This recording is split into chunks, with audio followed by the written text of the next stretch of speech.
Hello learners, this is Pradeep Nayak here, CEO of Fuel Media Solutions Private Limited. I welcome you all to another exciting session of our industry, event management. Today I'm going to talk about event risk management. This session is in continuation with the already discussed topic, that is we have been talking about event risk management from the last two sessions. In my first session, we spoke about types of event risk, where we detailed out all the event risks that can prevail in the industry. Could be due to external reasons or could be due to internal, that is event operation related risk. And in our next session, we started speaking about the safety norms. So yes, of course, I identified the different types of risk, but we also had to talk about the solution. And we did start speaking about the solution, in which we covered a lot of points in terms of fire and safety, venue site plan, the site layout, and many other factors that we have to consider, including fee sponsorship, etc. So all the factors have been considered. We spoke about these things, how they can be averted, how they can be taken care in detail. There are a few safety norms which is yet to be finished, and these what I'm going to talk about today in this session in terms of the safety norms for our event risk are very, very important. This is something that I would urge all of you to follow on a regular event, day-to-day life in event industry. So allow me to share this presentation with you. So event management, event risk management, we're still in the part one where we are discussing different safety norms now. So continuing with the safety norms that we discussed in our previous session. Crowd management. So crowd management forms are the most important risk factor when we are doing events. The reason being it is the people who are attending the event, it's a third party who is involved here, and their lives are at risk, or their belongings are at risk. So crowd management is very, very important. It's not simply achieved by attempting control to the audience, but by trying to understand their behavior. So there are a lot more things that would factor in terms of crowd management. The first one is the character or acts of the artist or group. So now, based on the type of event that we do, is the type of risk management we can take care. For example, if I'm doing an event which is purely a classical performance, a Hindustani classical performance, or if it is a performance in terms of a tabla maestro who is performing, or it could be a violinist, or anything for that matter. An event which is purely classical, Hindustani, that kind of performance, which is a sit-down event, or a sit-down concert where people are sitting and enjoying, where there is no alcohol served. The audience they are quite mature, are all elderly people who attend this event. So the way you manage that crowd is going to be totally different, and the class of the crowd is going to be totally different. So the way you plan your logistics around, like how they enter the place, the kind of seating that you offer, and all these things would differ, and the way you manage them, in the sense you really can't. Just giving you what I'm trying to make a statement here is that when we do a concert, which is a rock concert, with the kind of audience that we have, when we're doing a Hindustani local, vocal music, or a Hindustani Carnatic music kind of a concert, or when we are doing a pop show, the kind of anything, or when we're doing a concert with a big artist. So different concert will have different types of audience, and different crowd management things would be required. So based on artists or groups who are performing, and also how these artists interact with crowd will also matter. So there could be some artists who jump on the audience, so you have to be prepared for it. So you have to understand what is the kind of audience that you will have in the first few rows. That's why there is a demarcation, kind of VVIPs, VIPs. Normally, between a stage and the audience, we normally keep a distance of 20 to 30 feet.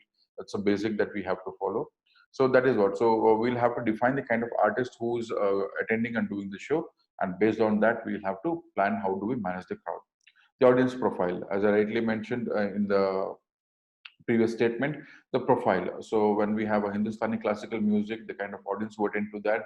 When we have a rock show, the kind of audience who attend to that. When we have a public show, it could be a Ganesh Utsav, or it could be anything, the kind of audience people who are attend. When we do Kumbh Mela or Ran Utsav, or the boat race, everything happens, or many Jallikattu, or anything of that kind of event happens, the kind of crowd or the audience profile, people who attend, and accordingly the arrangements have to be done, so that there should not be any mishap or any nuisance created for the other people who have come with the sole intention of enjoying the show. Probable crowd activities. So whenever we do public shows, we should always keep an eye that when it's an open show, when it's an open public event, we have to keep an eye. We have to have enough people in terms of security guards. We should anticipate based on the type of artists who are performing that what's the kind of crowd that we attract. Also, there could be some people, hooligans, which we also mentioned that they could just come to disrupt the event, or disrupting event might not be their priority, but disrupting the crowd and everything. So we have to have enough and more necessary measures that we have to take in terms of having the right security measures. For example, when we do a lot of concerts, so there is multiple levels of security that we induce, multiple levels of checking in terms of people carrying liquor, people carrying cigarettes, people carrying lighter, or any kind of objects which might prohibit or kind of create nuisance or can be used to create nuisance. Such things are profiled even before they enter the venue. So that is then. So probable crowd activities. Also, in terms of a few events where we serve alcohol, or there could be anything abuse of drug that happens. So we have to take care of that completely, so that no such nuisance happen at the venue. Entry and exit of the audience, very very important, looking at the crowd. So if you have a lot of children, a lot of senior citizens attending the event, you have to ensure there is a good amount of exit and entry exit signages that have been done. There are enough, like for every category. When we do a concert, so there is a demarcation, there is bifurcation based on the levels of ticket that they buy, VIP, VVIP, everything. So every set of that area has to have a proper levels of exit and entry points, so that at times of any emergency, it is taken care well. Crowd, and also one more thing is in terms of entry exit is the we also have to, as I told, we have to consider senior citizens who might not be able to exit very quickly, or it could be people with disabilities. So we have to ensure there are enough ramps placed so that there is a smooth flow of crowd from the venue to the car parking or anywhere for that matter. And crowd pressure at the entrances, this happens at a lot of concerts or shows and everything, or a public event. So multiple levels of creating entries. So one place could be where you can buy tickets, one place could be, so how do you divide so much crowd coming together is have different levels of parking or different areas of parking, so that the crowd is divided there. There is no block or anything kind of a roadblock created there. Also create different counters, so that people who are paying by digital payment or somewhere else, people who are paying by card, create enough counters and enough and more manpower so that it is a smooth functioning. Also, places for frisking and checking people also can be created in multiple locations, so that we avoid a stampede, we avoid overcrowding at the entrances. So all these things have to be taken care, or we can create multiple levels. So you can do the ticket checking one place, you can do the frisking another place, and so on.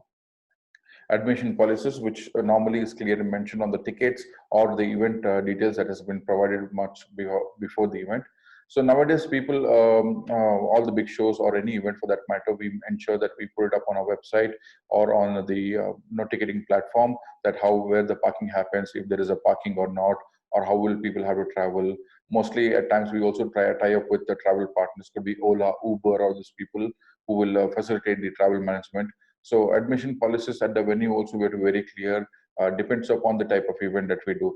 There are some events where children might not be allowed because of the kind of music or the levels of music that is played, or because of the kind of audience that who will be present there, or it could be senior citizens who might not be allowed. So we'll have to take care of that, or people who are pregnant or might not be, because of the exposure to loud decibels of sound. Like in rock concert and all, they avoid such kind of admissions. So depending upon the kind of event that you do, you have to make it very, very clear in admission policy, so that tomorrow you don't have to, as an organizer or as an event manager, you don't put somebody else's life on risk based on this.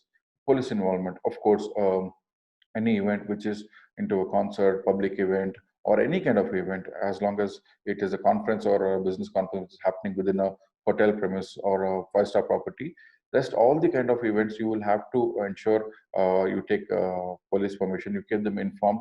If there are some celebrities involved, some dignitaries involved, it ensure that proper security is deployed. Police are involved in each and every step in terms of informing them, so that any untoward incident that happens, they immediately come into action and they disperse. Or if it is a big event that we do in terms of public events, we ensure the police is already present there. Could be as simple as having some of a few constables and an inspector along with the jeep. And also, as I told, we have to mention the ambulance, fire tender, all those things are already present there. So crowd management forms a very, very important aspect in terms of averting any kind of risk in the event. Next is food safety. So food safety in events is more about the kind of brands that you collaborate. You have to ensure that they follow all safety and hygiene measures. Or if it is a food festival that you're doing, you have to do the profiling of all the food partners who are participating there much before the event. Make sure you'll have your own safety manual that you can share it across all the food partners who are participating in terms how they bring the food, how the storage is done, how they are preparing, or what are the hygiene measures the chef is following, what are the hygiene measures the people who are serving are going to follow, and how are going to storage of the food. All these things would matter, and also the quality of food that they carry. They should not carry any stale food or any meat or that for that matter. And if it is an event that is purely attended by people who are only vegetarians, then you have to make sure there is, or if it is an event where both veg and non-veg are there, but you have both kind of crowds coming, then you have to have a proper demarcation among veg and non-veg area, the cutleries that are going to be used, the way that it has been disposed, all these things has to be taken care by the food partners, but by the manual that as an event manager that you're going to create, and also tasting of the food and all those things. So tasting, I would say, can come to the second part. Yeah, food taste can be at times bland, but ensure that it's very hygiene and all the safety norms are followed in terms of serving the food. Drinking water safety and quality, one of the most important aspect of any event that we do.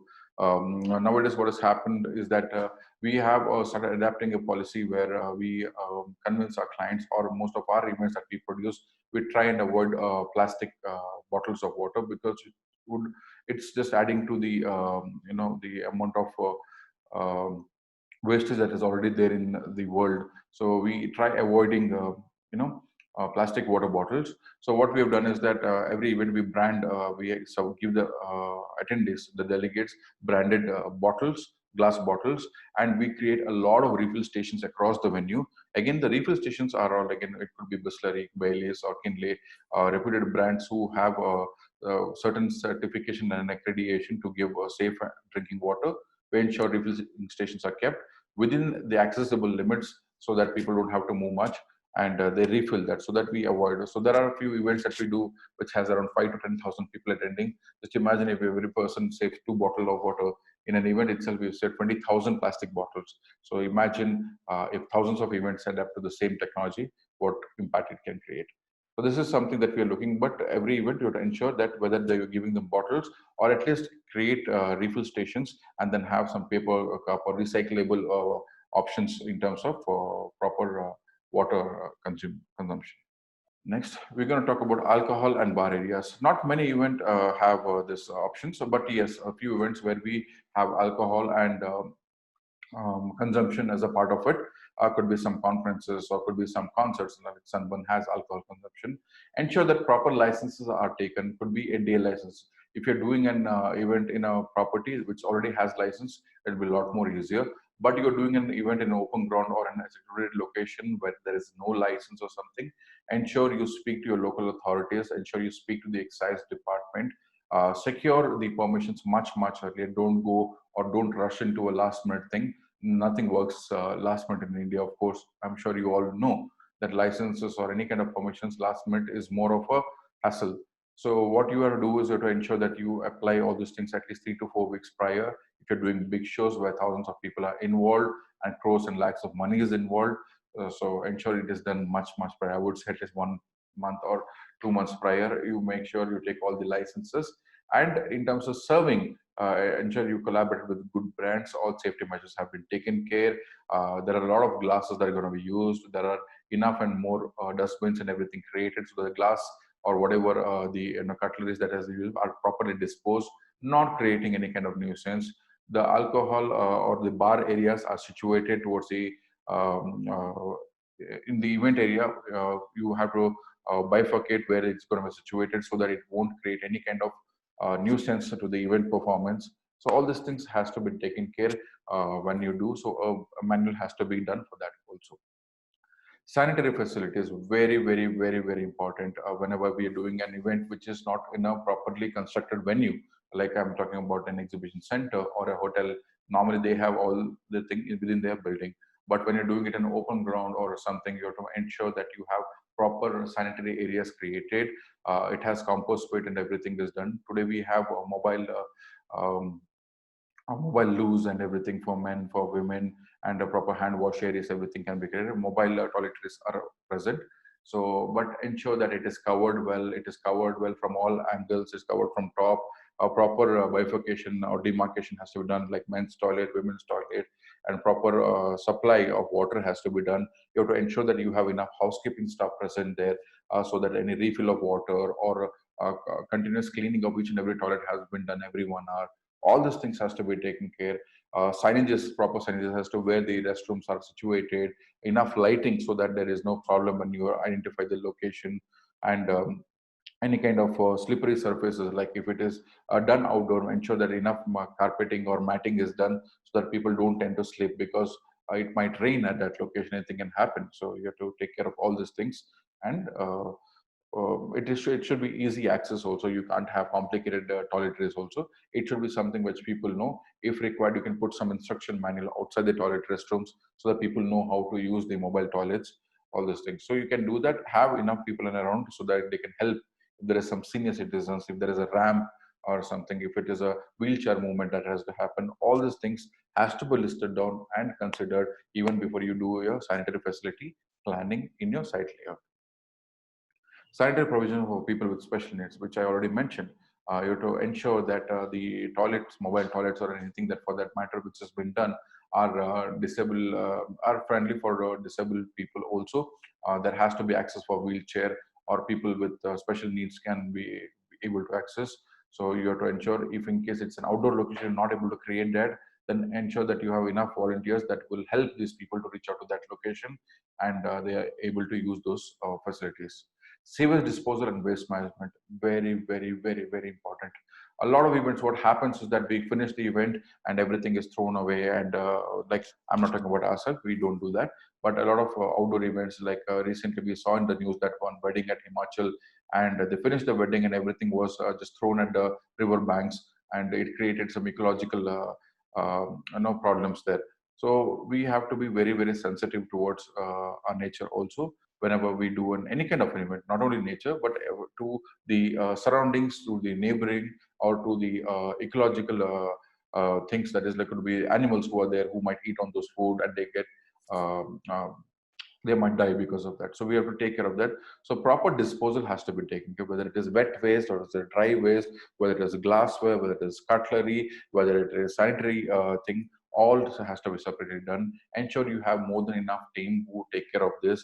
Proper disposal, when you're doing it in an outdoor location, proper composting has been done for all the sewage requirement, all the waste, which is in terms of food, in terms of plastic, or anything for that matter, is no segregated and disposed completely. You hire a team which takes care of waste management. They ensure that it is collected on a daily basis or an hourly basis, so that there is no smell or anything that emits out of these places. And at the same time, you can also look at as to how it can be taken care and experienced better. Ensure you have more recyclable products that has been used, so that the wastage is also minimal. So these are the things also to be taken care in an event. Sound, noise, and vibration. So whenever you do events in the city limits, whenever you're doing an event which has a lot of people around the neighbor, could be offices, could be apartments, could be residences, could be temple, or could be anything. There is a certain levels of sound that you have to take care of it. So you ensure that you have good sound safety engineers who are participating in your event. All the sound checks are done much before the event. You check the sound decibels and ensure that it is not much, that it is not creating any kind of nuisance to the neighbors. And at the same time, the sound engineer also has to plan the sound stack in such a way that, like, if you have 1,000 people or 10,000 people, the first row people should get sound in a certain way, to a certain decibel, and the last row people also should get in certain decibel. It should not be that we have put up a speaker and the sound is like, I've ensured that it reaches out to 10,000 people, but the people in the first row, it is too noisy for them. They might develop some hearing impairment or problems. So you have to ensure that you have proper sound engineers who plan the sound waves in sound thing in such a way that it's an equal distribution of sound from the first row to the last row. So those things are also equally important, and also you have to ensure that it doesn't create any kind of nuisance to the neighbors or the surroundings. Coverage and projection. So many event organizers tie up with the PR media house, or they take media partners, could be like any publishing house, or no, an electronic media, could be a TV channel or something. You have to be very clear about the information about the event. You have to put it each and every point in the paper, and ensure the proper media coverage is done and the way the event is projected. Sometimes if it is not done well, things what it might go as a negative publicity for the event. So it is very, very important that you cover that risk through making sure that all the points are covered much before the event, and you also have a proper objective as to what is the how you're going to project the event, what is the audience that you're going to project. Last but not the least, very, very important. This is something that we have started adopting for more than 7 years now. Way back in one of the IPs that we launched in 2013. Since then, we have been very, very strongly following event insurance.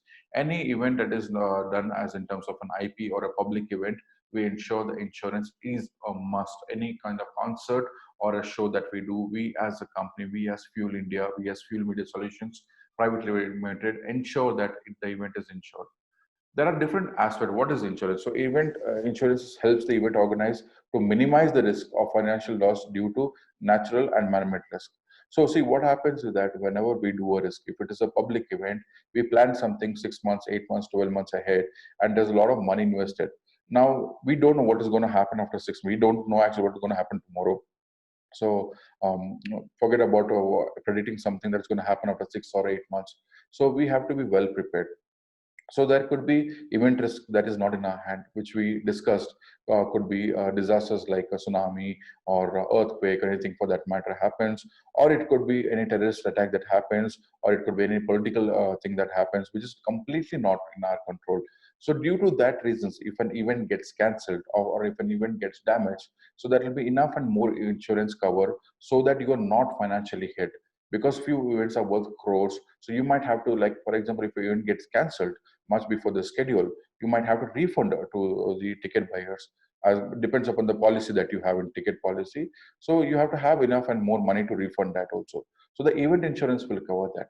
Any disaster that happens damages the entire venue structure, anything, that time also the event insurance will cover the amount of damage. Could be the sound system, could be the LEDs, could be the stage, could be anything. The third thing which the event insurance would also cover is the people.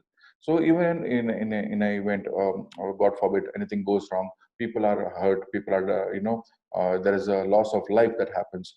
Then in terms of compensation, also insurance would come into picture, offering enough and more compensation as per our prescribed value that we do at the time of insurance is given to the beneficiaries of the people who have lost life, or people who got hurt.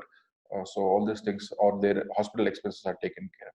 So insurance is a primary thing which is very, very compulsory when you're doing shows or when you're doing any event where public life is involved, in terms of safeguarding your financial exposure, in kind of safeguarding the equipment that is used in the event or the structures, in the case of safeguarding the people who attend the event. So in all, insurance is a must, which I very, very strongly recommend. There are a lot of event insurance companies, could be Bajaj Alliance, could be United India Insurance, Oriental, and many more. All these people who are there are people who will help you in taking insurances.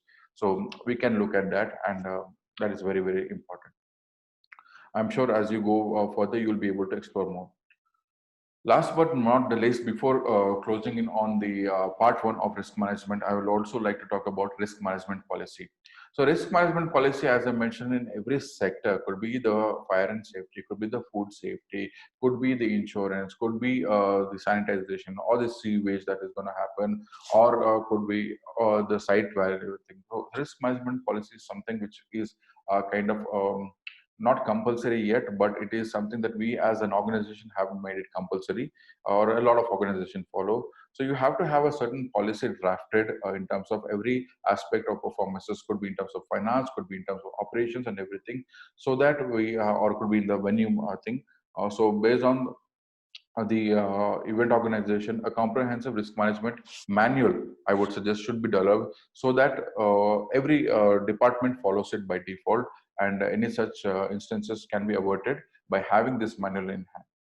So With this, we come to an end of the part one of risk management. I hope this part one, which is three sessions where we spoke about types of event risk, then we started speaking about safety norms. We covered a lot of aspects under safety norms, and today I end this part one with the safety norms. All the points have been covered. This is something as an event manager, other than the daily events that we do, how to do event, how technically, how creatively we do this event. That is, yes, that is a part of our learning. But how to avert any kind of risk that happens, and how to. So that's why if you see, for the other topics we did dedicate some time, but for this I've dedicated more and more time. The reason being, I want this to be a part and parcel of every event manager when they do, is to take care of risk. So risk management is also very, very important in the event management.